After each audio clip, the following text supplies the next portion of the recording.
보면 순서가 있다 그래서 예, 제가 여러분들 얼굴 표정이 밝아지는 걸 2번 발견했습니다.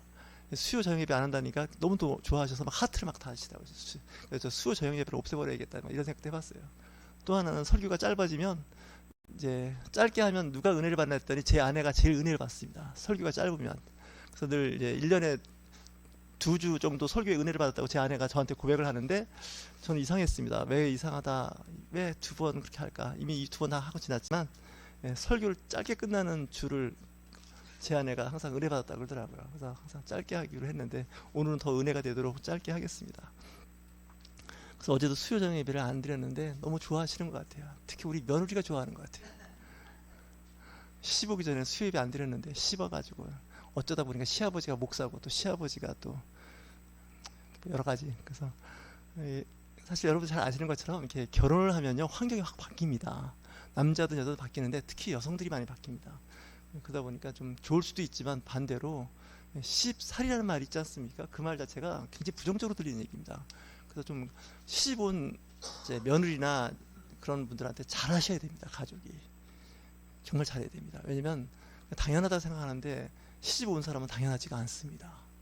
그래서 이제 결혼해서 생기는 시자 붙는 사람들이 많아집니다. 시동생, 시누이, 뭐 시어머니, 시아버지, 시삼촌 막 다 붙지 않습니까?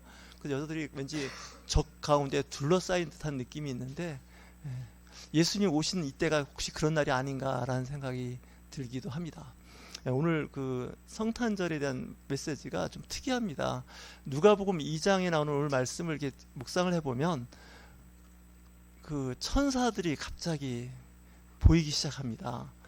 여러분들 천사를 보신 적 있습니까? 꿈에라도 천사를 보는데 천사가 한두 천사가 아닙니다. 성경에는 천군과 천사라고 되어 있습니다. 그러니까 하늘에 군대가 있습니다. 그걸 천군이라고 합니다. 그리고 하늘에 천사가 있습니다. 나라로 치면 국방의 의무를 하고 있는 군인들이 있지 않습니까? 전투 요원들입니다. 그리고 또 국가의 어떤 공무원처럼 행정 요원들이 있지 않습니까? 그러니까 군대에서 하는 그 군사 전투 요원을 천군이라고 그러고 이제 공무원들을 천사라고 생각하면 이해가 빠르지 않을까 이런 생각을 해봤습니다. 갑자기 하늘이 열리면서 하늘에 천군과 천사들이 하나님을 찬양하는 모습들이 보입니다. 누구한테 보였느냐? 헤로드 왕과 빌라도 총독 같은 그 당시는 빌라도 총독은 아니었죠. 예수님이 태어났을 때 총독은 다른 총독이었는데 그들에게 나타나지 않습니다. 들에서 야영하고 있는 목자, 양치기들한테 천군 천사들이 나타난다는 것이죠. 그리고 그 천군 천사들이 그 양치기들을 이렇게 둘러싸서 빛을 비추고 있다는 겁니다. 그러니까 갑자기 천사들이 나타나니까 그때 양치기들이 깜짝 놀랍니다. 지금 밤 아닙니까? 밤이면 어둡고 이제 사람들이 조용히 잠잘 때 갑자기 천사들이 나타나서 아기 예수 탄생을 얘기하고 있는 겁니다. 그 지역 근처에 그 베들레헴 근처겠죠. 야영하고 있는 천사들이 나타나서 그들을 보내라는 거죠. 가봐라는 거예요. 거기 아기가 예수가 태어났는데 그가 구세주라는 거예요. 그래서 겁을 잔뜩 먹은 사람들이 갑자기 이제 그런 메시지 들으니까 어떻게 하겠습니까? 가보라니까 가봐야 되지 않겠습니까? 가본 겁니다. 그랬더니 아닌 게 아니라 구유에 놓인 아기 예수를 보고 이제 경배를 하는 거죠. 지난주에 말씀드렸을 때 그 동방 박사는 황금과 유황과 모략을 갖고 왔습니다. 근데 이 양치기들은 빈손으로 왔습니다. 왜 빈손인 줄 아십니까? 갑자기 사인이 없지 않습니까? 분명히 별이 움직일 때는 위대한 인물이 태어났을 거다라는 생각을 갖고 준비해서 왔지만 양치기들은 빈손으로 왔습니다. 빈손으로 와서 경배하고 돌아간 겁니다. 근데 문제는 그겁니다. 왜 천군 천사들이 양치기들한테 나타났냐는 겁니다. 베들레헴 그 주변에 이제 밤에 잠자고 있는 사람들이 많이 있었을 겁니다. 요즘 말하면 호텔도 있고 뭐 모텔도 있고 여러 가지 그 숙소가 있는데 거기 있는 사람들은 안 나타나고 오히려 양치고 있는 사람들이에요. 이 양을 칠 때 보면 야영할 때가 있고 양을 모아서 우리에 가둬 놓고 이제 일반 주택이나 이런 데서 생활할 때가 있습니다. 양치는 생활을 여러분도 저도 안 해봤고 보질 않아서 잘 모르겠고 이해는 안 가지만 그 양을 칠 때는 들에서 같이 양들하고 같이 잠을 잡니다. 그러니까 찬 이슬도 맞아야 되고 여러 가지 그 낮에는 그 또 굉장히 뜨겁지 않겠습니까? 그 지역이 우리처럼 이렇게 겨울이라고 해서 그런 계절이 아니니까 그러니까 좀 삶 자체가 안 좋습니다. 저는 이런 생각을 해봤습니다. 저는 그 방화동에 살 때 그때 이제 몸이 안 좋아서 그때 암에 걸렸을 때였습니다. 낮에 이렇게 다니다 보니까 양봉을 하더라고요. 5월 달인데 이제 아카시아 꿀이 그 방화동에 많이 있어서 그 아카시아 꿀을 이렇게 뜨려고 쭉 벌통을 늘어놓은 걸 봤는데, 이렇게 들여다봤더니 웬 사람이 그 천막에서 나오더라고요. 그 천막에서 나오는데 놀랐습니다. 여자분이신데 진짜 이 산에서 사니까 씻지를 못하잖아요. 그죠? 산에 뭐 샘이 있는 것도 아니고 우물이 있는 것도 아니고, 그리고 또 야영을 하니까 이제 여러 가지 안 좋잖아요. 그러니까 좀 표현이 그렇지만 거의 거지예요. 거지 같은 사람이 텐트에 나오는 거예요. 조금 있으니까 또 남편도 또 나오는데 똑같아요. 완전히 요즘 보기 어려운 거지 같은 모습을 보여주는 거예요. 그래서 왜 그러냐 했더니 못 씻어서 그렇대요. 그러니까 그 벌통을 가지고 산에서 이렇게 있다 보니까 어디 남의 집 가서 씻을 수도 없고, 그죠? 뭐 공공시설이 있는 것도 아니고, 그러니까 며칠을 못 씻는 거예요. 그냥 물 떠다가 간단하게 좀 진짜 눈곱만 뗀다 할 정도로 있는 거죠. 그러다 보니까 완전히 몸이 오시고 뭐고 완전히 그냥 진짜 사람요, 이 거지 되는 거 시간 문제입니다. 아셨죠? 우리 한번 옆에 있는 건면하실까요? 거지 되는 거 한순간입니다. 여러분들 한 3일만 못 씻고 그냥 머리도 못 감고 뭐 손도 못 씻고 한번 있어 보십시오. 그냥 거지 됩니다. 머리는 못 씻었으니까 엉망진창이고 몸에서 막 냄새나고 막 그럴 겁니다. 그런 생활을 뭐 일주일 한 달씩 야영해서 양치기로 산다 그러면 이거 보통 문제가 아닙니다. 그래도 벌꿀은 그래도 꿀 냄새라도 좀 날 거 아닙니까? 근데 양치기를 하면요, 이 양털이 이게 묻습니다. 저도 요즘에 그 위에 있다 보면 막 그 거위털인지 오리털이 막 붙어가지고 그 양복에 있는데 붓고, 또 그 양이 냄새가 납니다. 그 여러분들 보기에는 게 참 좋지만 양이 이게 냄새가 납니다. 여러분들 혹시 반려견 키워보셨습니까? 강아지 씻기죠? 왜 씻깁니까? 냄새에 따라서 그렇습니다. 그러니까 양들하고 같이 생활하면 냄새가 납니다. 별로 좋은 냄새가 아닙니다. 그러니까 사람들하고 만날 때 불편합니다. 그 사람 냄새도 나지만 거기다 플러스 뭐 소를 키우면 소 냄새가 날 것이고, 돼지를 키우는 사람은 돼지 냄새가 날 거고, 닭장에서 닭을 키우는 사람들은요 닭 냄새가 납니다. 왜? 닭장을 들락날락 하면 냄새가 이렇게 뱄니다. 그러니까 좀 사람들 관계에서 좀 좋지가 않습니다. 비누를 아무리 씻어도 냄새가 납니다. 옷을 갈아입어도 냄새가 납니다. 그런 양치기들이 있는데 거기에 천사들이 나타났다는 거죠. 저는 이런 생각을 해봅니다. 왜 하나님께서는 저들에게 나타나셔서 저들을 만나 주실까? 세상 사람들은 만나 주지 않습니다. 본인들도 만날 생각하지 않습니다. 예수님의 사역을 보면 문둥병자를 병을 고칠 때 손을 이렇게 댑니다. 다른 사람들은 말로 많이 하셨는데 이 문둥병자는 손을 잡아줍니다. 레위기 말씀대로 하면요 부정한 겁니다. 왜냐하면 문둥병은 전염병이기 때문에 만지는 것 자체가 이게 불법입니다. 근데 예수님의 주변에는 나병 환자가 있었다는 거죠.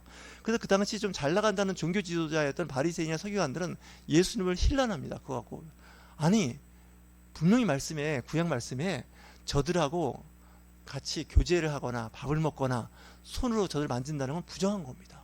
근데 예수님은 나병 환자들한테 접근하시는 거죠. 그리고 세리들과 함께 식사를 하는 겁니다. 예수님의 행적이 좀 이상합니다. 우리 이 시대도 마찬가지 아닐까라는 생각을 해봅니다. 좀 잘 나가고 좋은 사람들하고 상대하고 같이 식사 교제하면 참 좋은데 그렇지 못한 사람들하고 이렇게 하기가 쉽지가 않습니다. 저도 마찬가지인데, 그래서 이 교회가 참 안 좋은 것 중에 하나가 귀족화되는 게 안 좋습니다. 저는 귀족화됐으면 좋겠는데, 고상하고 품위 있는 사람들끼리 서로 교제하고 음식을 나누고 그랬으면 좋겠지 않습니까? 근데 식탁에서 자꾸 밥 흘리고 시끄럽게 하고 이런 사람들하고 식사를 같이 한다는 건 별로 유쾌하지는 않습니다. 근데 성경은 낮은 대로 임하시는, 특히 누가복음에서 나타나는, 우리는 누가복음이라고 하는데 신학자들은 뭐라고 하냐면 누가교회라고 돼 있습니다. 누가교회. 그러니까 지난주에 말씀드린 건 마태라는 교회입니다. 우리는 또 오고 싶은 교회인데 이 또 오고 싶은 교회의 특징이 있습니다. 아마 구성원들을 보시면 아실 겁니다. 근데 이 누가교회는 어떤 교회냐면 이방인과 가난한 사람들이 다니는 교회입니다. 그러니까 누가복음을 잘 묵상해 보시면 이상하리 많지 낮은 대로 임하시는, 그리고 가난하고 이방인이고 과부된 사람에 대해서 관심을 많이 갖고 있습니다. 그러니까 누가교회는 어떤 교회냐, 강남 스타일 교회가 아닙니다. 그러니까 어렵고 힘든 사람에 대한 대상이 이 누가교회의 특징입니다. 그래서 누가복음을 잘 묵상해 보면 이제 유대인들 그 사람들보다는 오히려 사회에 소외되고 사회로부터 분리된 그런 사람들에게 주어지는 메시지가 의외로 많습니다. 여러분 달란트 비유 아시죠? 달란트가 금 아니겠습니까? 엄청난 큰 돈, 뭐 30억이 될지 40억이 될지 큰 돈을 이야기하지만 누가복음에는 문화, 단위가 일단 작습니다. 굉장히 현실적인 이야기를 많이 한다는 얘기죠. 우리 그리스도인들이 좀 현실적이었으면 좋겠다라는 생각을 할 때가 저는 있습니다. 그래서 가능하시면 내 주변에 내 이웃에 내 가족 중에 교회도 안 나오고 교회 가자 그러면 막 신경질 부리고 막 온갖 그런 사람들에 대해서 더 관심을 가지셔야 됩니다. 사실은 우리 아예 그 사람들하고 선긋고 얘기 안 하죠. 아직 성령이 임하지 않았나 보다. 아직 때가 돼야 되나 보다. 이렇게 생각하고 이렇게 긋는데 그러지 말고 이제 그 사람들에 대해서 더 관심을 가지라는 거죠.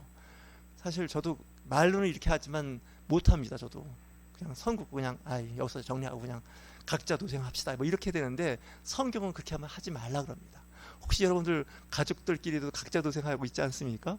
딱 서서 내 자식이지만 더 이상 안 돼 이렇게 하는 경우가 있는데 그러지 말고 성탄절 때는 문자라도 보내고 선물도 보내고 관심을 보이라는 거죠. 그래서 성탄절이 있는 게 아닌가 하는 생각이 듭니다. 왜냐 예수님께서 이 땅에 오실 때 들의 양치는 요즘 말은 3D 업종에서 종사하는 사람에게 임하셨다는 게 문제입니다. 우리 같은 사람한테 오면 얼마나 좋겠습니까? 목사들한테. 그죠? 근데 그렇지가 않아요. 예수님을 상상할 수 없는 제사장이나 대제사장을 말할 것도 없고 서기관 바리새인들이 관심 없어요. 관심 없는 대상이에요. 사회 영적 리더나 사회 권력을 가진 사람들도 양치기 별로 관심 없어요. 근데 그들에게 천군 천사들이 나타났다는 거예요. 그래서 그 천사들이 하는 말씀이라고 할까요? 지극히 높은 곳에서는 하나님께 영광이요 땅에서는 하나님이 기뻐하신 사람들 중에 평화로다. 이렇게 얘기하는 거예요. 예수님 오시는 것은 하나님께 영광이 되고 이 땅에는 많은 사람들이 있어요. 많은 사람들이 있는데 그 중에 어떤 사람이냐면 하나님이 기뻐하신 사람들 중에 평화로다 이렇게 되어 있습니다. 평화입니다. 그러니까 기독교 국가, 기독교 사회, 직장에서 평화가 없으면 그건 짜퉁입니다. 가짜입니다. 왜냐? 평화의 왕 예수가 그곳에 있지 않다는 뜻입니다. 지금도 기독교 관련된 국가에서 전쟁하는 나라들이 있습니다. 그리고 왠지 스산하니 전쟁 분위기가 이렇게 고조된 기독교 국가들이 있습니다. 제가 보기에는 문제가 심각한 겁니다. 어둠의 영이 잡고 있는 겁니다. 말로는 예수 그리스도의 탄생을 환영한다 하지만 그 안에는 상대방을 어떻게 하면 죽일까? 어떻게 하면 내쫓을까? 우리로부터 분리시킬까? 이렇게 생각하는 사람들이 있다는 거죠. 그래서 바른 믿음과 바른 신앙이 굉장히 중요한 이유가 예수 그리스도가 이 땅에 오신 것은 원수까지도 사랑하라고 했는데 우리는 원수까지 갈 것도 없습니다. 나와 생각의 뜻이 다르면 그냥 갈라치게 해버리는 거죠. 특히 우리나라가 뭡니까? 진영 논리에 교회가 거기에 빠져 있다는 거예요. 여러분들 그래서 이 시대에 그리스도인들이 좀 바르게 살았으면 좋겠습니다. 정신 똑바로 안 차리시면 예수 잘 믿었다고 했는데 나중에 하나님 앞에 서면 혼나십니다. 그게 아니었다고. 혹시 남편이나 내 자녀가 내 부모가 신앙생활을 안 하고 있거나 어려우시면 오늘 받은 선물 교환 받은 거 갖다 드리세요. 교회에서 줬다고. 그러셔야 됩니다. 그래서 이쁘고 착한 자녀한테 주는 것도 물론 중요하지만 좀 내 인생에서 아픈 손가락 같은 자녀가 있고 그러면 그냥 냅다 그냥 던져주면 안 됩니다. 잘해서 이렇게 주고 그래서 그 사람들의 그 마음이 열리고 예수 그리스도의 복음을 전파할 수 있는 저와 여러분이 되실 주의 이름으로 축원합니다.